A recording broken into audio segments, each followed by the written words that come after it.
"You're obsolete. The system belongs to us now."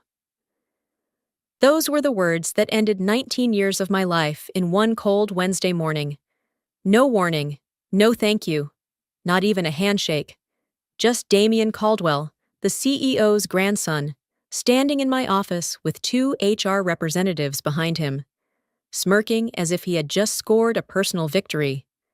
Shock doesn't even begin to describe it. Humiliation washed over me in waves. I had given this company my best years. Every ounce of energy, every late night spent staring at screens while my daughter grew up celebrating birthdays without me. I built the backbone of this empire, a $3.1 billion system that carried every contract, every transaction, every ounce of investor confidence. And now, with a flick of his wrist, I was dismissed like dead weight. My name is Lennox Ward. I wasn't a flashy executive or a headline-chasing strategist. I was the quiet architect who made sure the lights never went out, the man who patched cyber attacks at 3 a.m, the man who never allowed this company to miss a single global deadline. For nearly 2 decades, I was the invisible shield holding the entire operation together. Damian Caldwell couldn't have been more different. He was the grandson of the founder, parachuted into a vice presidency with zero experience and infinite arrogance.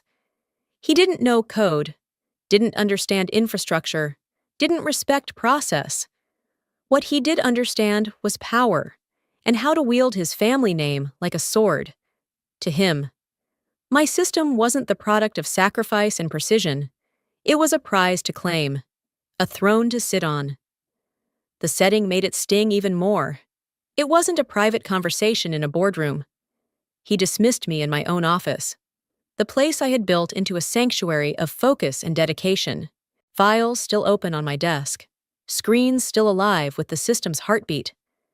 And suddenly, I was told I no longer existed.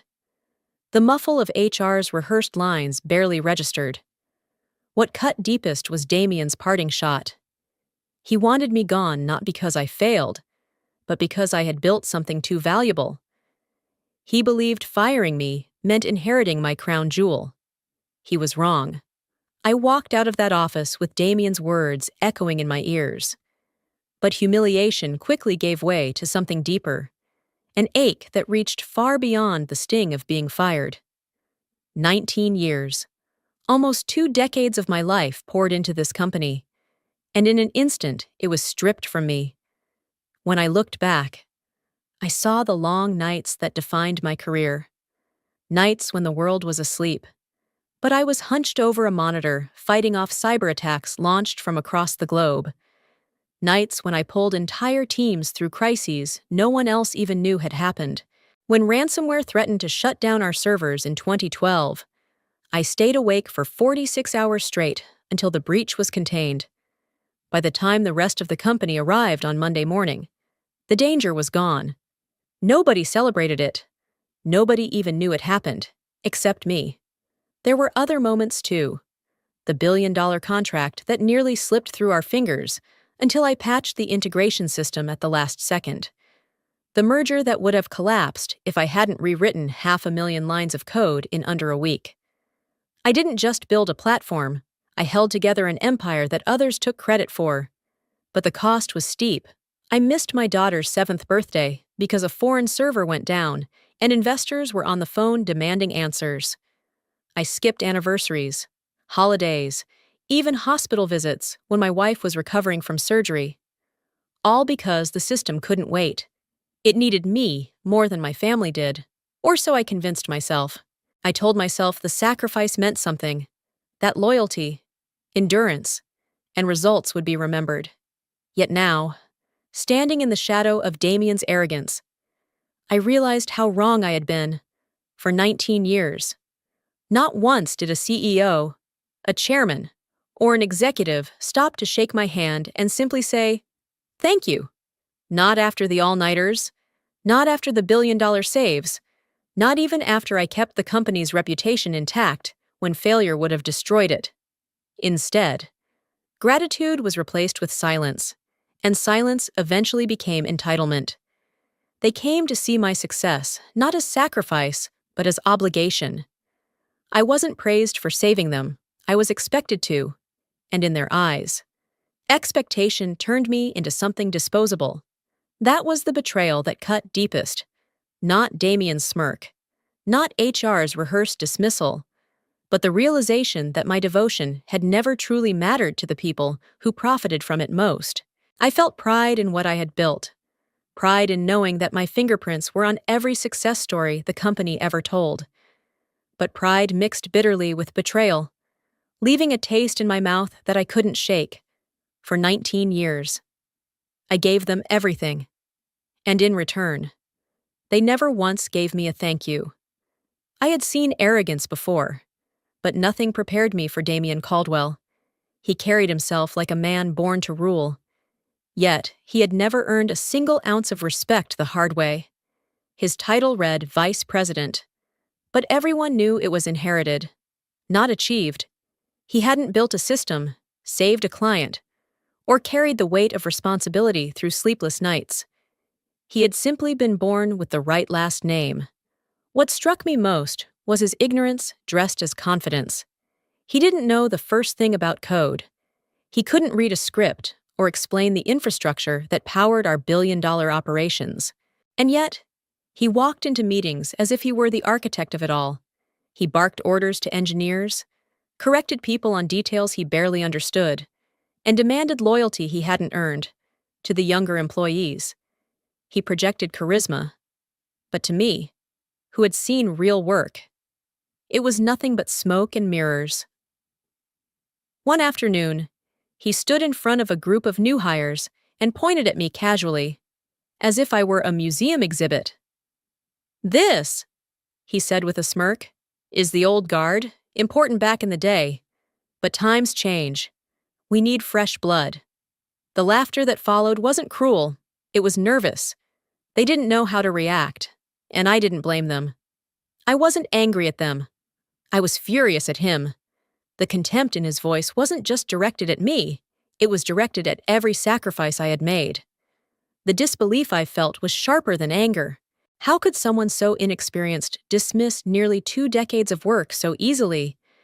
How could he stand in the same room with the system I had built and reduce me to a relic?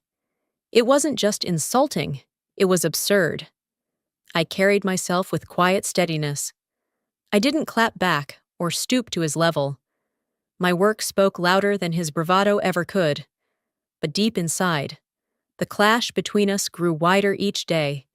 The man who built versus the man who inherited. The architect versus the pretender. The moment that crystallized it all came during a senior staff meeting. Damien leaned back in his chair, oozing arrogance, and declared, "I'll cut the dead weight, starting with Ward." The room fell silent. For a second, even the executives seemed stunned. My chest tightened, not from fear, but from the bitter recognition that he wasn't bluffing. His contempt was real, his ambition reckless, and his target unmistakable. After the sting of Damien's words faded, what remained inside me was not panic or fear, but a strange calm. He thought he had taken everything from me, my title, my office, my authority. What he didn't know was that I had never left the system unguarded. I had built it to serve the company. Yes, but I had also built it to protect itself from arrogance and greed. Years ago, when the platform expanded globally, I recognized a vulnerability that no one else considered. If someone without the right knowledge tried to seize control, there had to be a safeguard, something that could not be overridden by power or position. That was when I designed the verification sequence. On the surface, it looked like a simple monthly report, a plain text email labeled System Maintenance Status. Executives barely glanced at it. To them, it was just another technical update. But buried in the body of that email was something far more important, a cryptographic key unique to me. Without that key, the system would function for a while. But as the deadline approached each month, access would shrink until finally the entire infrastructure shut down. Only one person could generate the key. Only one person could keep the system alive. That person was me. For 19 years. I had sent that email like clockwork. It became part of my routine, as natural as breathing. No one ever questioned it.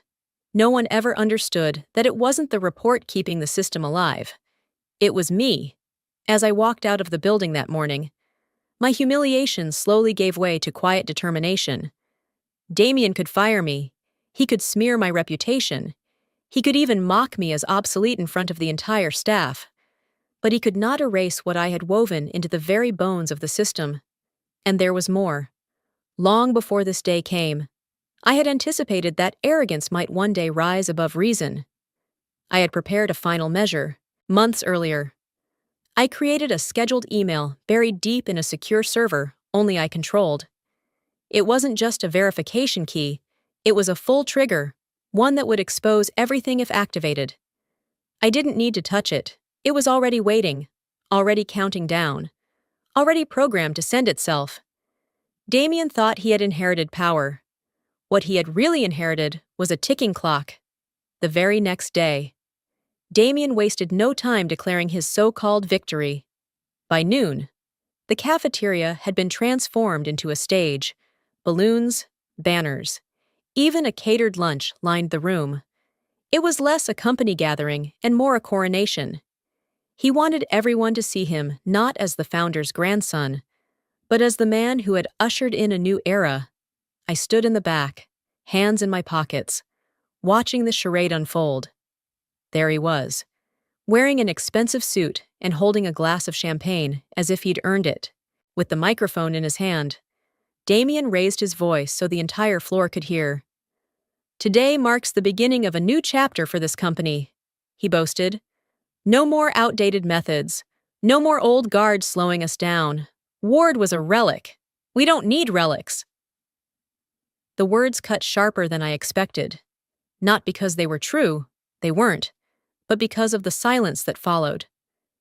Dozens of employees shifted in their seats. Some avoided eye contact, others clenched their jaws, and a few even turned their faces away to hide the anger they couldn't express. No one applauded. No one cheered. It was a forced celebration where the audience had already chosen sides. I felt the bitterness rise inside me, but I swallowed it down. Pride demanded I fight back. Shout the truth. Remind them who had kept the system alive for 19 years. But resolve whispered louder. Let him have his moment. Let him believe the throne is his. In time, arrogance would betray him far worse than my words ever could. When the speeches ended, I walked out of the building for the last time. I didn't slam the door or leave in anger. I carried myself with the same quiet dignity I had always shown. My footsteps echoed down the marble lobby, as if marking the end of a chapter. Bitterness lingered, but beneath it, something steadier grew, a resolve as calm and unshakable as the system I had built.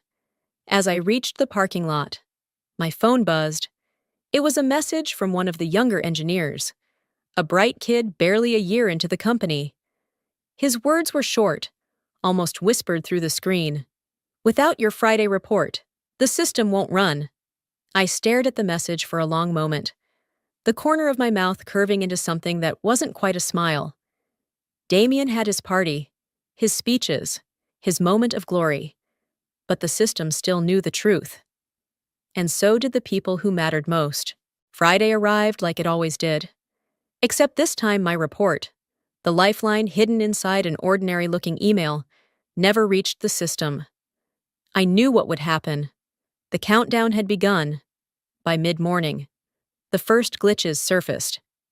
At first, they seemed small. Transaction queues that usually cleared in seconds began to stall for minutes. Authentication requests timed out. A few engineers noticed error codes that had never appeared before. Most brushed them off, blaming temporary server traffic. But the pattern was unmistakable to anyone who had ever looked beneath the hood. The system was starving for its monthly key. From my kitchen table, I watched the reports trickle in through industry news feeds. "Minor delays at Caldwell Systems" was the headline at noon. By 2 o'clock, the headline shifted to "Clients report service interruptions." I could almost picture the panic spreading across the 24th floor, where Damien liked to strut in front of glass walls, pretending he was in control. Inside those walls, the tension was mounting. Engineers tried to run diagnostics, but every test pointed to the same root cause. Authentication chains were slowing, failing to renew, breaking under their own weight. A problem that had never existed in 19 years now appeared less than a week after my departure. Damien refused to hear it. He stormed into the operations center, red-faced and shouting, "Fix it! These are trivial bugs! You're telling me you can't solve a few error codes? Restart the servers. Patch whatever needs patching. Do your jobs." His voice carried the kind of false authority only fear produces. But no amount of yelling could patch what wasn't broken in the traditional sense. The system wasn't malfunctioning. It was doing exactly what I had designed it to do, without the verification email. It began withdrawing access, slowly, methodically, like a drawbridge rising. The engineers exchanged uneasy glances. Some whispered that it had never behaved this way before. Others remembered the quiet man who used to send out those monthly reports, the man Damien had mocked and discarded. I could imagine their growing suspicion, the silent realization that the so-called relic had been the one keeping the lights on. Still, Damien doubled down. He called emergency meetings, reassured board members, and dismissed concerns from his staff. "Ward is gone. This is our system now. We'll stabilize it by tomorrow." His words rang hollow even to those forced to nod along. By evening, the situation escalated. Global clients began voicing concerns. Transactions were not just slow, they were failing outright. One European conglomerate, responsible for nearly $500 million in annual contracts, drafted a formal warning. The message landed in Damien's inbox like a hammer. If service stability was not restored within 24 hours, the contract would be terminated, effective immediately. That was the twist Damien had never anticipated. He thought glitches were trivial, but to the clients who trusted the system with billions, there was nothing trivial about watching their money hang in limbo.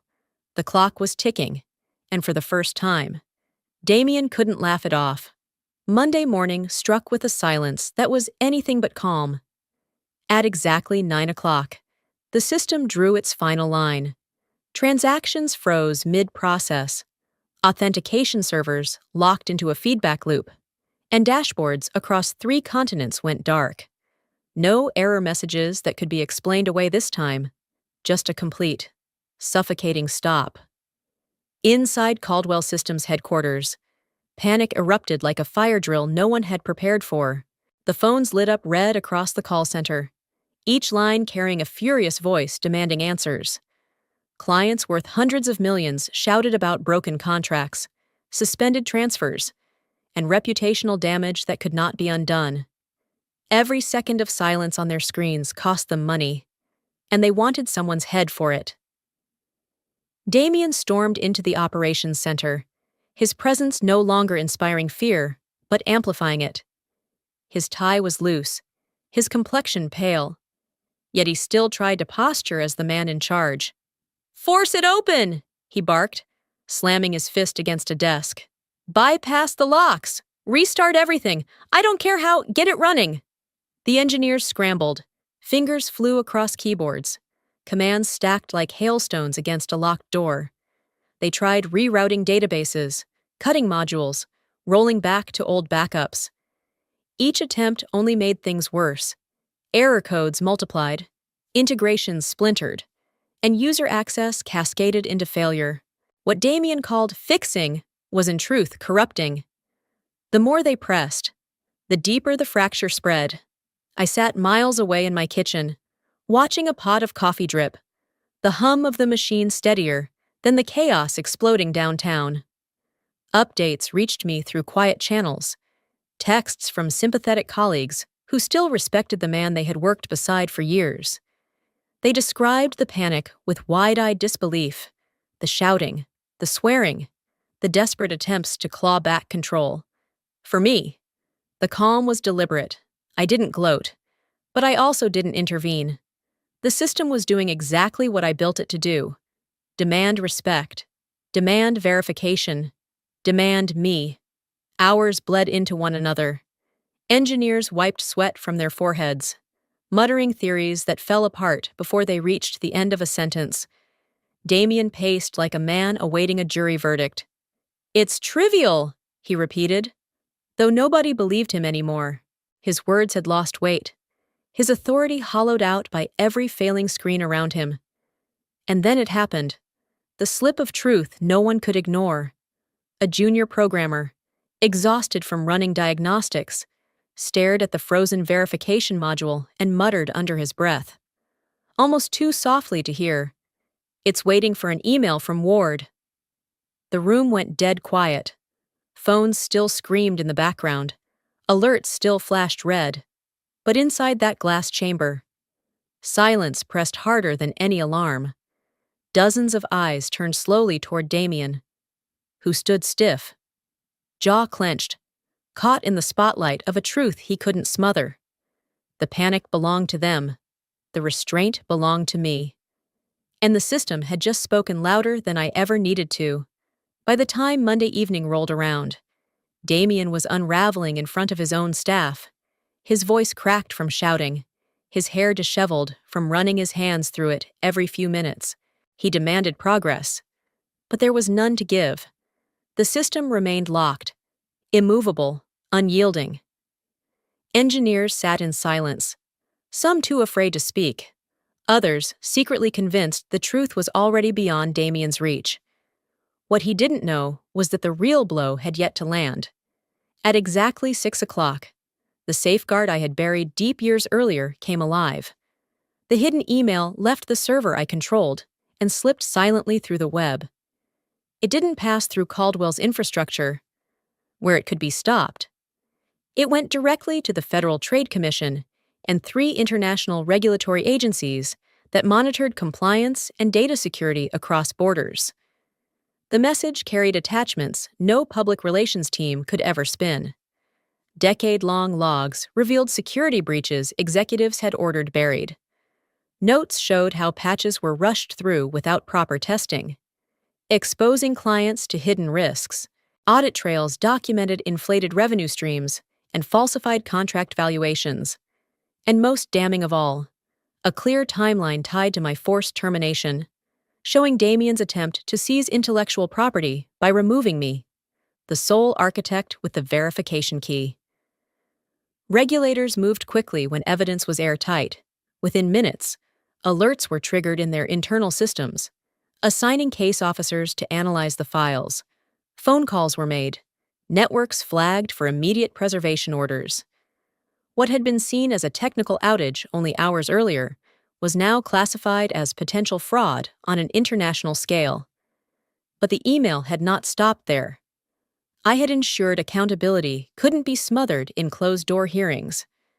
The CC line carried 3 addresses that mattered just as much as regulators, the largest media outlets in the country. Editors pored over the documents with urgency, cross-checking figures, matching names, validating the authenticity of each log. By early evening, the story was too large to contain. At 7 o'clock sharp, the first breaking news alert hit phone screens across America. Caldwell Systems under federal investigation.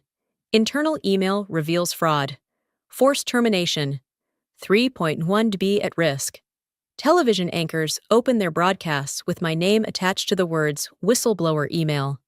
The footage of the company's gleaming towers flashed on screen while analysts debated whether the empire could survive. Inside headquarters, Damien's panic had nowhere left to hide. Outside, the world now knew everything. The chaos belonged to him. The exposure belonged to the truth.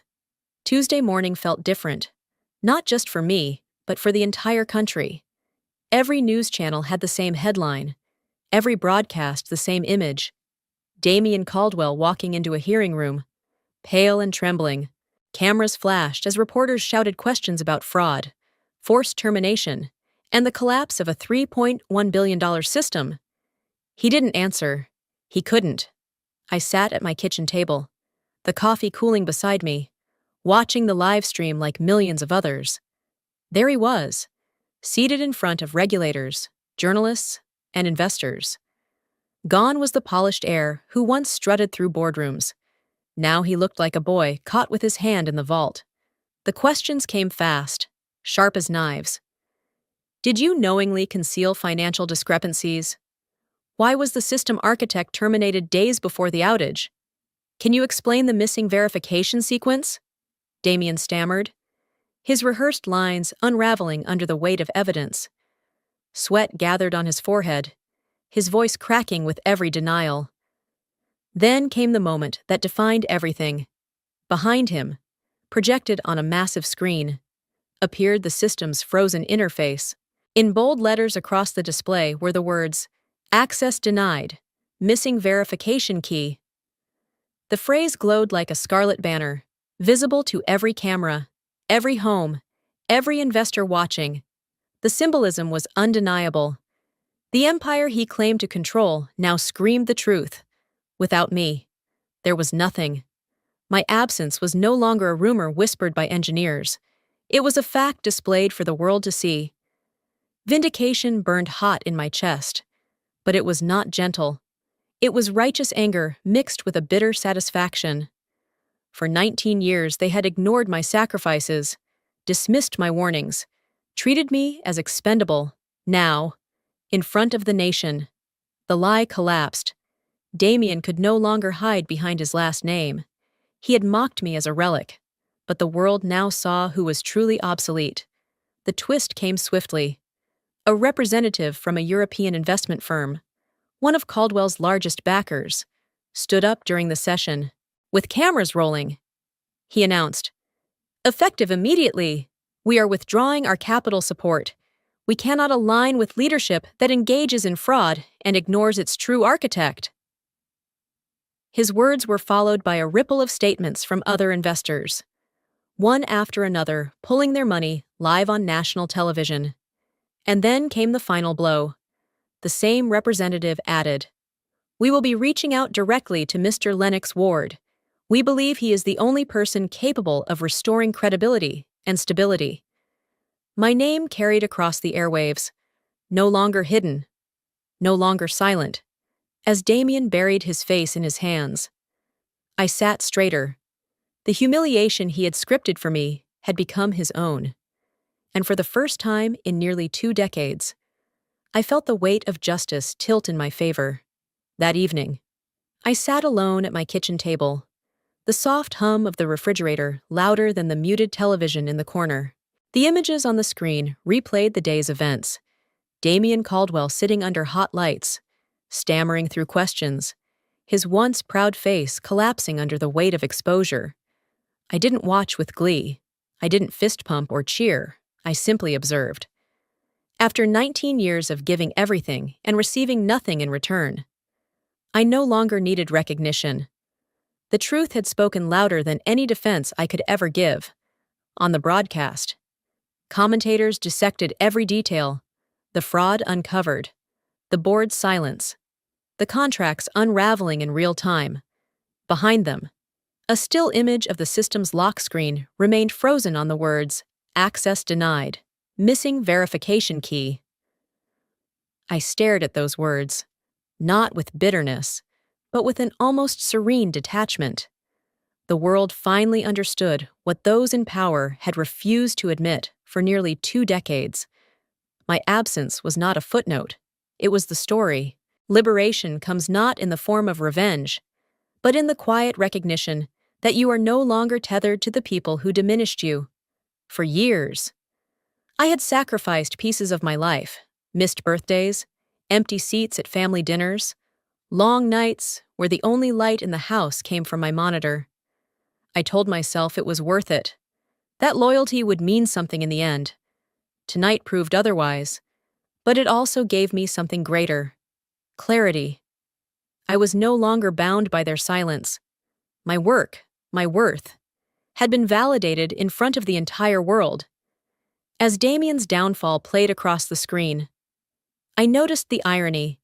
He had everything handed to him: power, money, a legacy he did not earn, and in a single week. He had lost it all.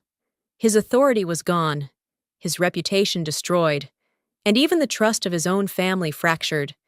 He had mocked me as a relic. Now he was the one left in ruins, while I sat free, untouched, and at peace. I reached to close my laptop when a new notification appeared. An email, time-stamped only minutes earlier, from the CEO of a rival multinational firm. The subject line read simply, "On your terms." I opened it, scanning the words carefully. "Mr. Ward, the world has seen what you can build and protect. We would like you to lead our global systems division, this time, with full authority and entirely on your terms." For the first time in years, I let out a genuine breath of relief. Not triumph, not vengeance, just relief. After 19 years of being overlooked, someone finally saw me for who I was. Sometimes dignity isn't restored by fighting louder. Sometimes it's restored by standing still while the truth does the work. And now, to you watching this story unfold, what would liberation mean in your life? If you've ever felt overlooked, or if this story resonated with you, share your thoughts in the comments. Give this video a like, pass it on to someone who needs encouragement, and subscribe for more stories of resilience and justice. Your voice matters. Let it be heard.